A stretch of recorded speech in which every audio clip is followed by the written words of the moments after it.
Naitwa Chief Abbas Mpumula Chitete, katibu mkuu wa Baraza la Mila na Desturi.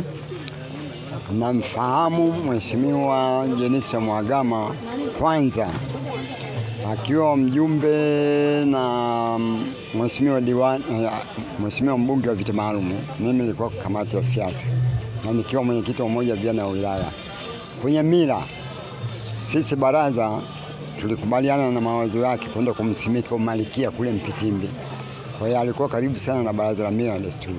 Lakini pia babake Mzee Joakim alikuwa mweka hazina wa Baraza la Mila na Desturi, mimi nikiwa katibu wake. Kwa hiyo mama Jenista, kwa historia ya baba, siku amezaliwa palikuwa na mvua na siku ya leo mmeona mvua kama hiyo. Kwa hiyo hiyo ni mila.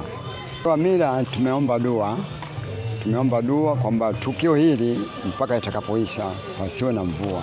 Hata wazee wa zamani kuna tuambia tukio lolote lile, likiwa msiba, harusi, wazee wa mila tukiomba dua, tukiwakumbuka wale mzimu, mvua inasimama. Hata kama mvua ilikuwa kubwa sana. Kwa hiyo tumekuja na tumefanya hiyo kazi tukiwa hapa. Kwa hiyo tuhakikishia hali ya hewa mpaka tukio inaisha haitafungua kabisa. Mvua katika tukio hili mpaka tutakapomaliza, tumeendelea kuizuia hiyo kwa siku nzima ya leo na kesho tutaendelea kuizuia. Imani matukio yote hapa na kule tunakwenda kumzika Mheshimiwa Jenista kama familia mila. Mvua haitaendelea kunyesha, haitasumbua.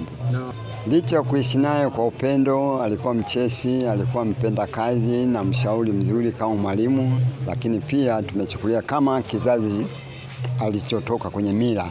Tumeona tufuate mila ile kwa sababu hata siku ile mzee tukio lilipotokea palikuwa na mvua, lakini sisi kama sehemu ya wazee wa mila tuliomba na mvua ilisimama. Kwa hiyo ukiomba kwenye mila maana yake ni mzimu wa vitu vilivyotangulia wazee wetu. Kwa hiyo ukiwaambia, wao nao walikuwa wanafanya mambo haya katika kipindi chao.